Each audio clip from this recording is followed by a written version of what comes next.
आपने बहुत सारे एग्जाम में देखा होगा कि India has quasi federal form of government कोई लॉ लाया है इंडिया, और ये लॉ क्या करता है कि फंडामेंटल राइट्स में पब्लिक सर्विस कमीशन P52 ये है नेशनल एजेंसी। प्रेसिडेंट की हेल्प के लिए प्राइम मिनिस्टर होगा।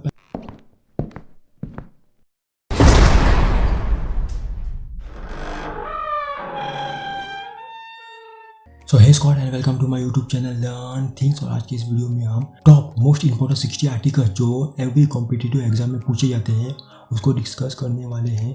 कल हमने पार्ट्स और शेड्यूल्स के बारे में प्रीवियस वीडियोस में देख लिया है। अगर आपको उस पर वीडियो देखना है तो आप प्लेलिस्ट में देखिए, नहीं तो ऊपर आई बटन में या फिर मैं अपने एंड स्क्रीन में भी उनका लिंक दे दूंगा।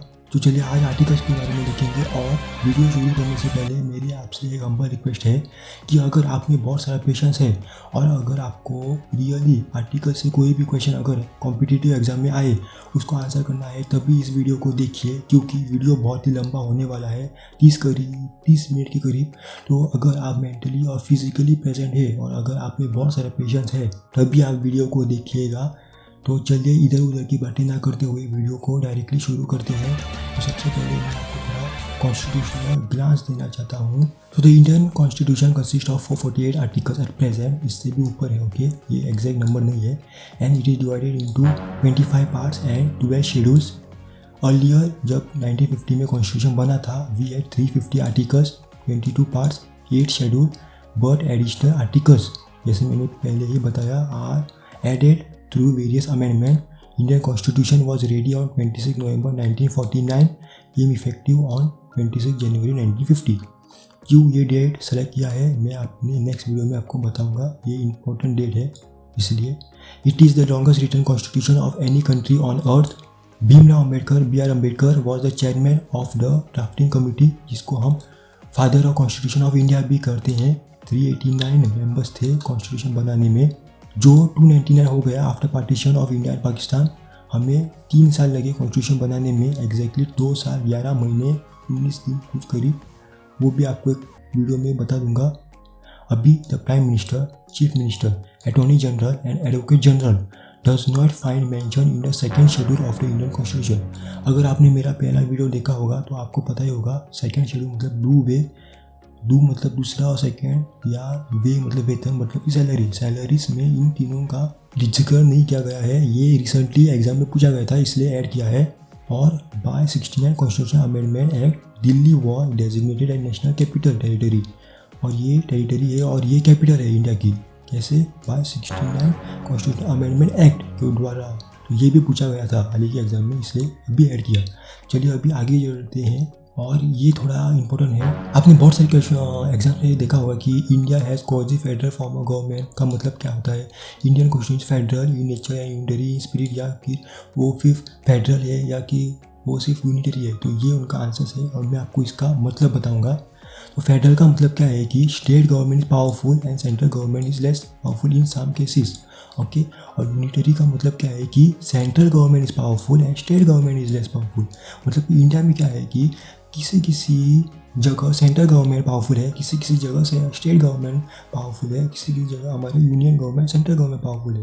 तो डिवीजन ऑफ पावर है, इसीलिए हम कहते हैं कि इंडियन कॉन्स्टिट्यूशन इज फेडरल, मतलब कि स्टेट गवर्नमेंट पावरफुल है अंदर से। तो बाहर से दिखता है कि सेंट्रल गवर्नमेंट पावरफुल है मतलब यूनिटरी, लेकिन अंदर से स्टेट गवर्नमेंट भी पावरफुल है, ओके। अभी मैं इनको एग्जांपल्स देता हूँ कि कैसे ये सेंट्रल गवर्नमेंट पावरफुल है, स्टेट गवर्नमेंट पावरफुल है। तो यहाँ पर two by cabinet legislature, 2 level of governance है हमारे कंट्री में।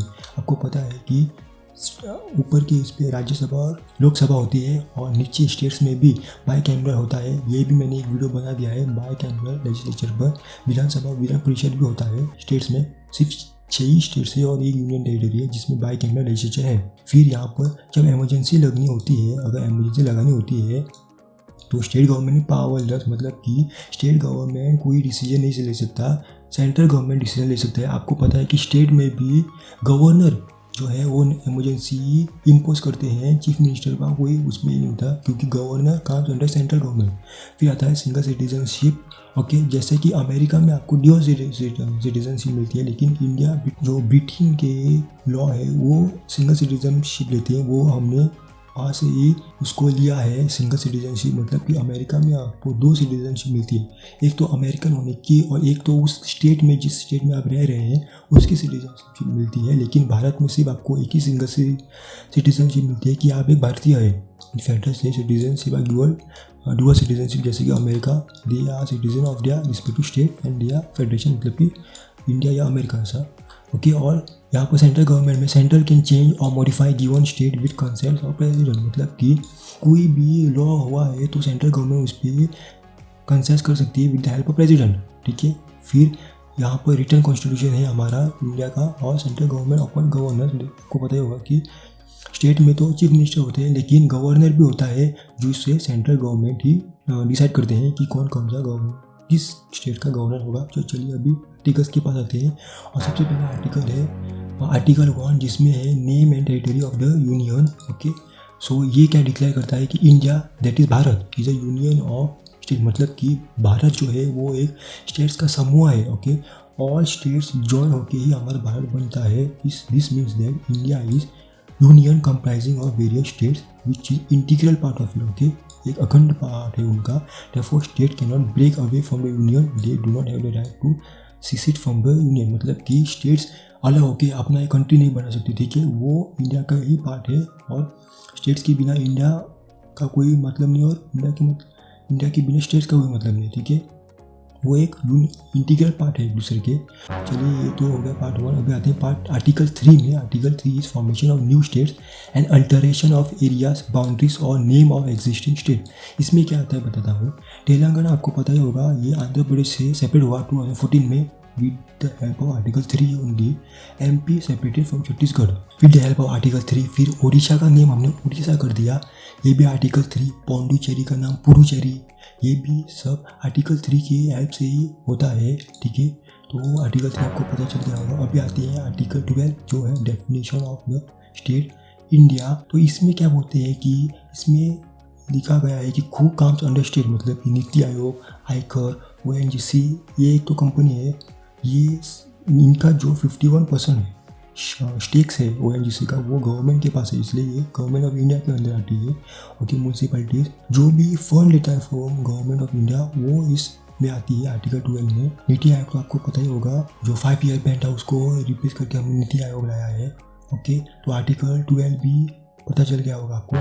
अभी आते हैं आर्टिकल 13 में। Article 13 is definition of law, doctrine of elite. इसके बारे में मैं आपको थोड़ा बताता हूँ, बहुत ही इंपॉर्टेंट है।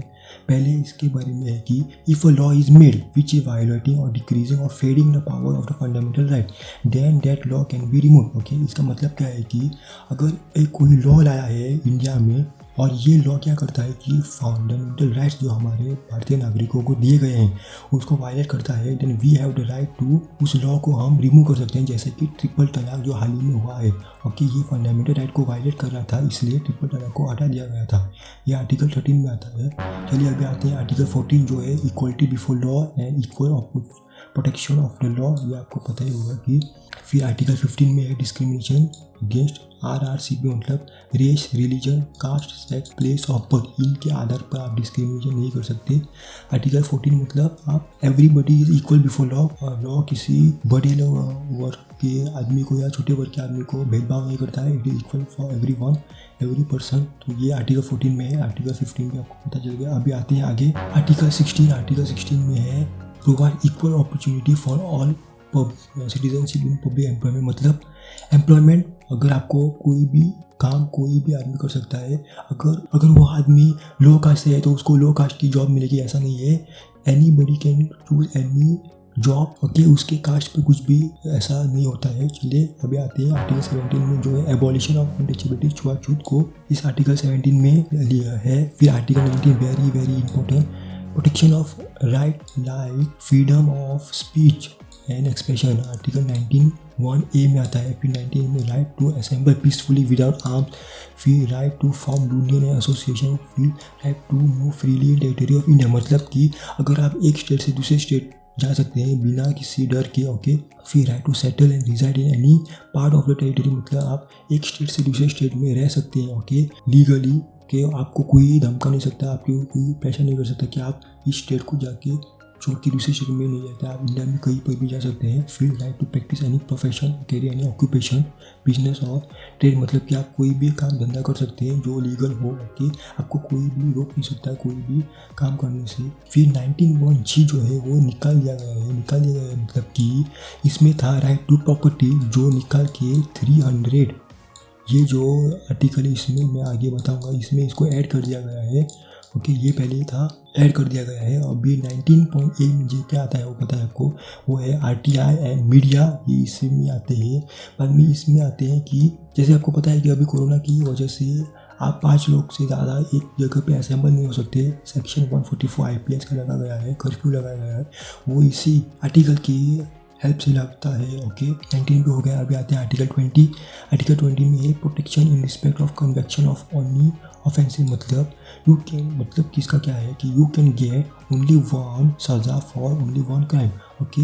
आपको 2 बार सज़ा नहीं मिल सकती एक ही क्राइम की, और जब आप वो क्राइम करते हैं उस वक्त जो सज़ा होती है वही सज़ा आप पे दी जाती है, जो उस टाइम पे, जिस टाइम आपने वो क्राइम किया था उस टाइम पे जो सज़ा थी वही सज़ा आपको मिलेगी, ओके। फिर आता है आर्टिकल 21 जो है right to life and personal liberty, मतलब कि आप जाइए चाहे वैसे अपनी लाइफ को जी सकते हैं, वो इसमें आता है। You can live your life as you want, okay. चलिए 21 के बाद आते हैं 21A, ये बहुत ही इंपॉर्टेंट है, बहुत ही important, okay. Compulsory free of cost of education to 6 to 14 years of student, right to education इसको कहा जाता है, ओके। ये पहले DPSP मतलब कि स्टेट के अंडर आता था, directive principle of state policy, उसमें आता था, लेकिन उसको हटा दिया गया है और ये अभी एक फंडामेंटल राइट बन चुका है, ओके। फिर इसको 86 अमेंडमेंट एक्ट जो अटल बिहारी वाजपेयी जी के गवर्नमेंट के द्वारा इसको लाया गया था, ये भी इम्पोर्टेंट है कि किस अमेंडमेंट एक्ट से ये एक फंडामेंटल राइट बन गया है, या फिर 16 to 14 ईयर्स ऑफ स्टूडेंट्स को फ्री ऑफ एजुकेशन किस आर्टिकल में है, किस अमेंडमेंट से लाया गया था, वो सब। अभी आर्टिकल 22 जो है right against arrest and detention, मतलब कि अगर आपको किसी भी आदमी को गिरफ्तार करना है तो आपके पास उसका रीज़न होना चाहिए उसको अरेस्ट करने का। ऑल्सो वो आदमी अपने लॉयर के साथ बात कर सकता है, और विदिन 24 आवर्स उस आदमी को पुलिस ने एक जज के सामने पेश करना पड़ता है, नहीं तो पुलिस पे ऊपर कार्रवाई होती है। फिर पुलिस को अगर उसकी रिमांड चाहिए 3 से 4 दिन उसके साथ बातचीत करने के लिए, उससे हुआ के लिए, तो भी जज से उनको परमिशन लेनी पड़ती है। तो बिना नोटिस के आप किसी को भी अरेस्ट नहीं कर सकते, ये आर्टिकल 22 में है। फिर आर्टिकल 23 में राइट अगेंस्ट एक्सप्लॉयटेशन, मतलब कि ह्यूमन ट्रैफिकिंग इसमें आता है। आर्टिकल 24 में है कि 0 से 4 ईयर्स के बच्चे can not work in industry child labour, ये इस आर्टिकल में आता है, इंपॉर्टेंट आर्टिकल है। फिर right to freedom of conscience and follow any religion, मतलब कि आप किसी भी धर्म को मान सकते हैं, हिंदू है तो हिंदुइज्म, मुस्लिम है तो इस्लाम, आप कोई भी धर्म को पालन कर सकते हैं, इंडिया में आपकी कोई रोक टोक नहीं है। आर्टिकल 32 ये remedies for enforcement of fundamental rights including writ, अभी रीट्स के ऊपर मैं एक वीडियो बनाऊंगा, ओके। हमारे पास 5 रीट्स हैं, मैं आपको बता देता हूँ। प्रोहिबिशन, हेबेरेस कॉर्पस, सरिटो, मैंडेमास और क्वा वारंटो, ओके। ये रीट्स से अभी क्या है कि ये देखिए, ये क्वेश्चन आते हैं, under which article of constitution can an individual move to supreme court directly in case of any violation of fundamental rights, तो आर्टिकल 32 का आंसर है।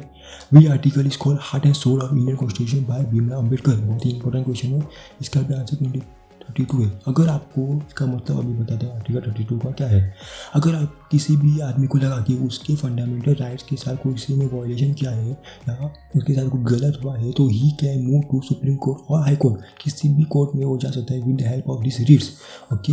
रीट की हेल्प से वो न्यायालय में जा सकता है, तो ये इस आर्टिकल 32 में लिखा गया है।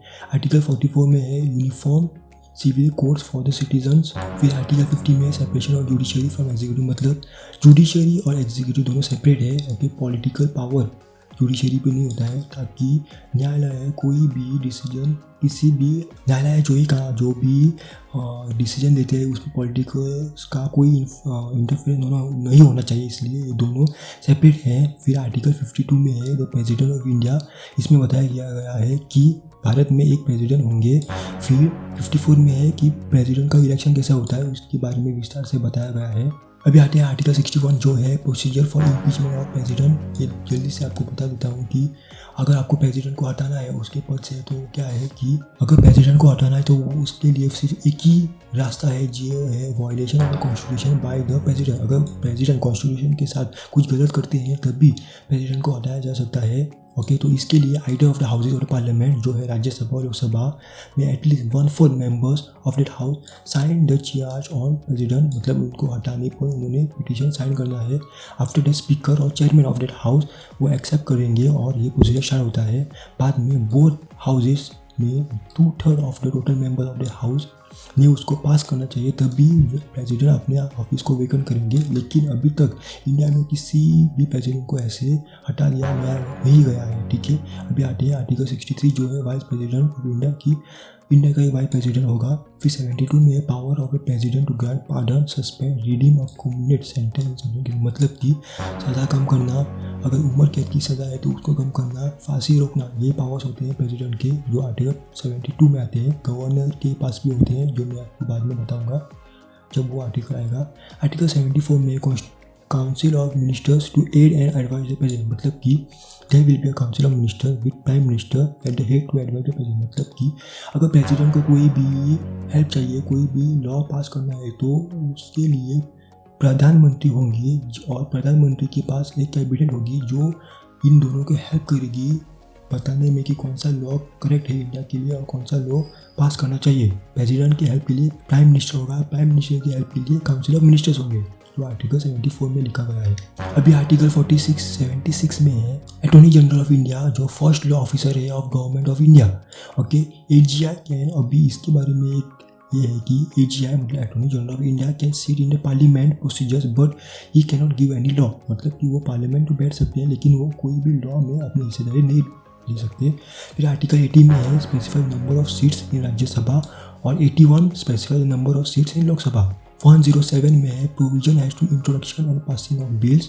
ओके, ये आर्टिकल 107 में है। अभी देखते हैं आर्टिकल 108 जो है joint sitting of both houses in certain cases. अभी ये कब होता है देखिए, if a bill is pass in the house and there is an issue that president can call a joint sitting of both the houses presided by. अभी देखिए, अगर एक बिल पास किया गया है और दोनों पक्षों में कोई अनबन है और उनको इस पे पुनः विचार करना है तो president can call a joint sitting जिसमें दोनों हाउसेज आ सकते हैं और इस हाउस को स्पीकर ऑफ लोकसभा वो डिसाइड करते हैं या फिर डेप्यूटी स्पीकर। अगर स्पीकर ऑफ लोकसभा नहीं है तो डेप्यूटी स्पीकर लेते हैं और अगर डेप्यूटी स्पीकर भी नहीं है तो डेप्यूटी चेयरमैन ऑफ राज्यसभा ये मीटिंग लेते हैं। ये पूछा गया था हाल ही के क्वेश्चन में इसलिए ऐड किया है। ठीक है, अभी आती है आर्टिकल 109 जो है special procedure in respect of money bill. Speaker of Lok Sabha और legislative assembly labels a bill as a money bill. Okay, तो स्पीकर ऑफ लोकसभा है वही बताते हैं कि ये बिल मनी बिल है या मनी बिल नहीं है, तो राज्यसभा का मनी बिल में कोई भी हाथ नहीं होता है। ठीक है, अभी आर्टिकल 101 में भी आपको पता चलेगा। आर्टिकल 110 जो है वो डेफिनेशन ऑफ मनी बिल बोलता है कि प्रेसिडेंट ने सबसे पहले साइन करना पड़ेगा तभी ये बिल राज्यसभा और लोकसभा में आएगा एज ए मनी बिल। अभी देखिए, money bill can be brought into Lok Sabha after passing from the Lok Sabha Rajya Sabha. अभी देखिए, मनी बिल जैसे आपको बता दिया यहाँ पर कि लोकसभा में उसको ला सकते हैं। देखिए, लोकसभा में उसको ला सकते हैं। अभी लोकसभा में पास होने के बाद वो राज्यसभा में जाएगा। अभी राज्यसभा के पास 3 ही ऑप्शन है, एक तो उसको पास कर दे, दूसरा तो कह दे कि उसमें थोड़े बदलाव कीजिए, अपने रिवीजन कीजिए, या फिर वो कुछ उनको सलाह दे सकते हैं। अभी ये लोकसभा पे होता है कि उनको एक्सेप्ट करना है कि नहीं तो राज्यसभा इसको इग्नोर कर सकते हैं। लेकिन 14 दिन के बाद वो अपने आप पास हो जाता है। तो राज्यसभा का मनी बिल से कोई लेना देना ही नहीं है, उनके पास कोई पावर ही नहीं है with respect to money bill. Article से जाने से पहले मैं आपको ये थोड़ा दे देता हूँ, ये मैंने पहले भी डिस्कस किया है। इसमें मैंने आपको सिर्फ बताया है कि कौन से पार्ट में कौन सा आर्टिकल है। पार्ट 1 में 1 से 4 आर्टिकल आता है, पार्ट 2 में 5 से 11 ये सब आता है। आप चाहिए तो इसका स्क्रीनशॉट ले लीजिए, मैं इसमें ज़्यादा डीप नहीं जाऊँगा। तो ये सब पार्ट्स हैं और इसमें कौन कौन से आर्टिकल्स आते हैं ये इसमें लिखा गया है। चलिए अभी आगे जाते हैं। अभी आते हैं आर्टिकल 112 जो है एनुअल फाइनेंशियल स्टेटमेंट बजट, मतलब कि कितना खर्च करेगी गवर्नमेंट, कितना मतलब कि डिफेंस पे कितना खर्च करेगी, एजुकेशन पे कितना खर्च करेगी। जो निर्मला सीतारमण जो बजट देती है, देखिए आपको पता ही होगा फाइनेंशियल, वही ये है। क्योंकि इसमें इनकम टैक्स का भी आता है कि किस सैलरी के लोगों को कितना टैक्स लगेगा, ये सब इसमें आता है, बहुत ही इंपॉर्टेंट है। ठीक है, फिर आर्टिकल 1 to 3 जो है power of the president to improvement ordinance during this session of parliament. ये इसका क्या देखिए, ये power of the president that to bring ordinance when parliament is not in session. तो अगर कोई भी पार्लियामेंट संसद में काम नहीं कर रही है अभी एट प्रेजेंट, तो लोकसभा राज्यसभा, तो प्रेसिडेंट के पास तो पावर होता है वो कोई भी बिल तब ला सकता है, कोई ऑर्डिनेंस संसद में ला सकता है लोग, और राज्यसभा को जस्ट उसको पास करना पड़ेगा, उस पर कोई डिस्कशन नहीं होगा। फिर 1 to 4 में है establishment of constitution of supreme court, मतलब सुप्रीम कोर्ट के बारे में इस आर्टिकल में बताया गया है कि भारत का एक सुप्रीम कोर्ट होगा। फिर 142 में है supreme court allowed central government to make trust in bill Ram Mandir. ये देखिए मैंने ऐड किया, ये इंपॉर्टेंट नहीं है, लेकिन हाल ही में आपको पता है कि सुप्रीम कोर्ट ने सेंट्रल गवर्नमेंट को परमिशन दे दिया है कि ट्रस्ट करिए और राम मंदिर जो अयोध्या में उस पर राम मंदिर बना दीजिए। तो वो आर्टिकल 142 के हेल्प से ही है। ठीक है, ये बहुत ही इंपॉर्टेंट है, ये करंट अफेयर्स का क्वेश्चन, तो ये बहुत ही ज़्यादा इंपॉर्टेंट है। फिर 148 में है competent auditor general of India CAG के बारे में। 153 में है गवर्नर की, स्टेट का एक गवर्नर होगा जो सेंट्रल गवर्नमेंट चूज़ करेगी। फिर 155 में देखिए अपॉइंटमेंट ऑफ गवर्नर की, गवर्नर को कौन अपॉइंट करेगा, मतलब कि यूनियन गवर्नमेंट। फिर 161 में power of the government to graph, देखिए ये सेम है जो प्रेसिडेंट की पावर थी, देखिए सज़ा कम करने का, सज़ा मौत कम करने का, ये पावर गवर्नर के पास भी होता है जो 161 आर्टिकल में है। अभी 165 में है advocate general of state. Okay, वो तो एडवोकेट जनरल ऑफ इंडिया था, ये एडवोकेट जनरल ऑफ स्टेट है। फिर 213 में है power of the government to promulgate ordinance. जब संसद नहीं थी तो प्रेसिडेंट कोई भी लॉ ला सकते थे, अभी यही पावर गवर्नर के पास भी है, ये विद रिस्पेक्ट टू स्टेट में है। ओके, ये 213 में है। फिर 214 में है हाई कोर्ट के बारे में लिखा गया है 214 में। फिर 226 में है power of the high court to issue certain writs. ये देखिए वो मैंने रिट्स बताए थे सुप्रीम कोर्ट के रिस्पेक्ट में। ये देखिए ये जो रिट्स है, ये आर्टिकल 32 है, वो था सुप्रीम कोर्ट के, ये सुप्रीम कोर्ट के लिए था। और ये जो ये है, और ये देखिए ये जो रिट्स है वो है हाई कोर्ट के लिए। ओके, ये 226 आर्टिकल में आते हैं। फिर 262 में adjudication of disputes relating to water of interstate river और रिवर वैली, जिसमें कावेरी डिस्प्यूट, जो डिस्प्यूट होते हैं रिवर में विद रिस्पेक्ट टू स्टेट्स, तो वो इस आर्टिकल से सॉल्व किए जा सकते हैं। फिर 263 में provision with respect to an inter state council, interstate मतलब स्टेट के अंदर भी काउंसिल होगा, जैसे कि चीफ मिनिस्टर होगा ये सब। फिर 266 में consolidation funds public account of India end of the states को, इसका मतलब क्या है कि prime minister nature relief fund, ये सब इसमें आता है। ठीक है, जो फंड्स होते हैं। फिर ए जो अभी ऐड किया गया है, देखिए 101 अमेंडमेंट, बहुत ही इंपॉर्टेंट है, ये भी रिसेंटली है। तो GST goods and service tax council जो एस्टेब्लिश किया है वो इस आर्टिकल से, ये आर्टिकल नया आर्टिकल आपको पता चल सकता है क्योंकि ए है इसमें। 279A में गुड्स एंड सर्विस GST आता है। फिर 280 में फाइनेंस कमीशन आता है, इसके बारे में आगे देखेंगे। अभी ये और एक ट्रिक है, ये तो मैंने एक ट्रिक आपको बता दिया है, इसलिए मैं आपको बताऊँ कि देखिए पार्ट 12 में ये और ये आर्टिकल आते हैं। फिर ये सो इसका भी आप स्क्रीनशॉट चलिए ले सकते हैं। मैंने सिर्फ आपको बताने के लिए कि ये देखिए पार्ट 24 में 393 से 395 ये सब आर्टिकल्स आते हैं, इसलिए मैंने आपको बताया। तो चलिए अभी आगे जाते हैं। तो ये आर्टिकल 303A, ये देखिए पर्सन नॉट, ये मैंने आपको पहले ही बता दिया। देखिए राइट टू प्रॉपर्टी, जो ये देखिए ये जो है वो नीचे तक हटा दिया गया था, आपको पता ही होगा, स्टार्टिंग में बताया ये हटा दिया गया है और ये इस आर्टिकल में डाल दिया गया है। देखिए person not to be deprived of property saves by authority of law, ये 44 amendment act by Morarji Desai government in 1978 which made it legal right and not an moral or fundamental right. मतलब राइट टू प्रॉपर्टी अब एक legal right हो चुका है, वो एक fundamental right नहीं है। ठीक है, फिर आता है 301 जो है freedom of trade commerce and intercourse, मतलब कि permit to take legal good from one state to other, एक स्टेट से दूसरे स्टेट में कोई भी गुड्स सप्लाई कर सकते हैं, कंट्री को भी ऊपर ये होता है, लागू होता है। फिर 312 में है ऑल इंडिया सर्विसेज, मतलब IAS IPS IFS, ये सब इस आर्टिकल में आता है। फिर 315 में पब्लिक सर्विस कमीशन, मतलब कि UPSC बहुत ही इंपॉर्टेंट है, आप लोग भी वीडियो भी इसी एग्जाम की प्रिपरेशन के लिए देख रहे होंगे। UPSC of India establish under the article. Okay, इस आर्टिकल के अंतर्गत UPSC को एस्टेब्लिश किया गया है। फिर 324 में इलेक्शन कमीशन आता है, आपको पता ही होगा। 330 में reservation of seats for ST and SC Lok Sabha 27.5% ST and SC लोगों के लिए रिजर्व किया गया है। फिर एसटी और एससी के लिए सर्विसेज में भी रिजर्वेशन दिया गया है, वो है इस आर्टिकल में।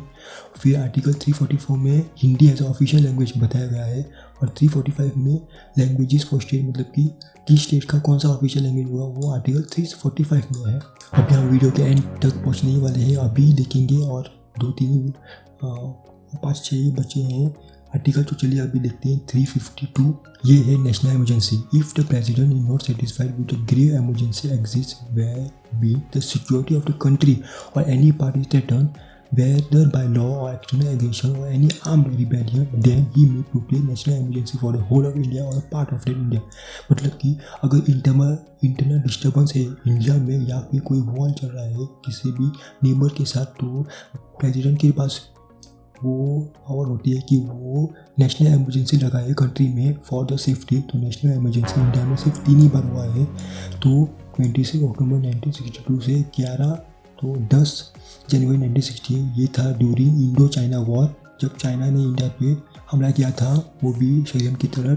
फिर बिटवीन 3 दिसंबर 1971 टू 21 मार्च 1977, जब कारगिल का युद्ध हुआ था इंडो पाकिस्तान के वॉर बीच में, जब इंडिया जीत गया था।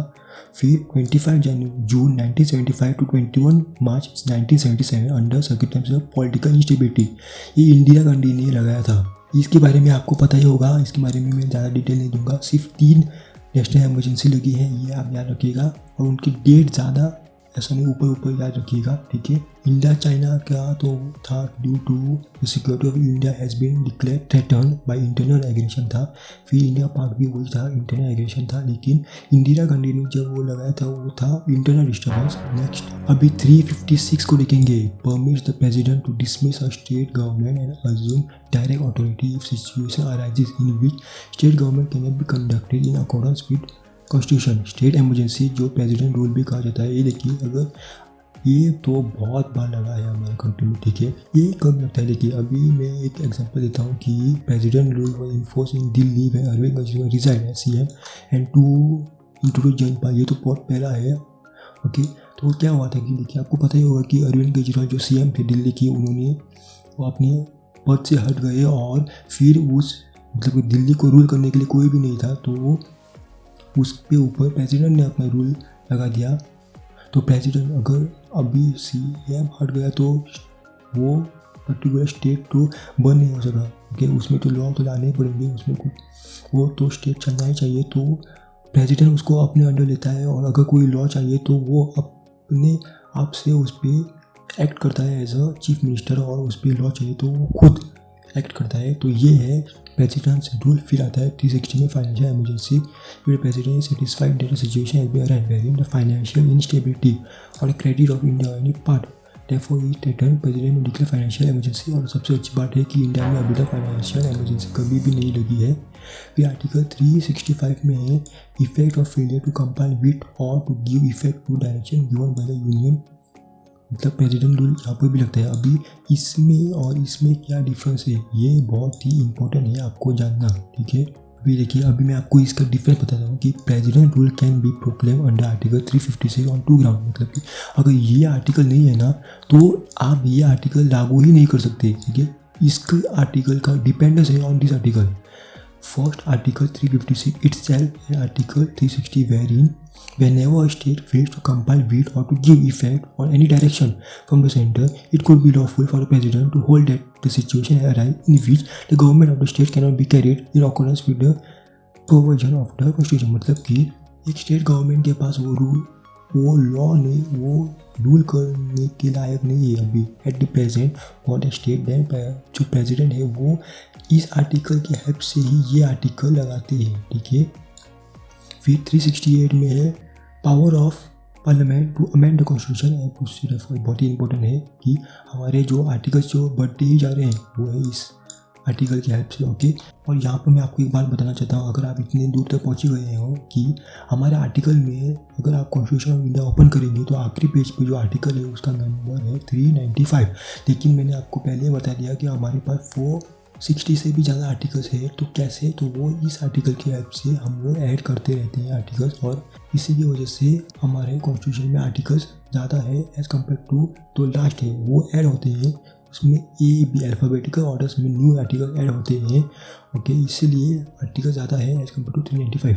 चलिए अभी जाते हैं आगे, और इस आर्टिकल 350 से 360 पर भी मैं आपको और ज़्यादा डीप में वो दे दूँगा। उसके लिए एक डेडिकेटेड वीडियो बता दूँगा। इसी वीडियो में मैं आपको बता नहीं सकता, वीडियो लंबा ही होता है। चलिए वीडियो बहुत ही लंबा हो चुका है फ्रेंड, तो चलिए वीडियो को यहीं पर समाप्त करते हैं। और वीडियो को प्लीज़ लाइक, स्प्रेड और फिर शेयर कीजिएगा। तब तक मी साइनिंग ऑफ। जय जवान जय किसान, आई लव माई हिंदुस्तान।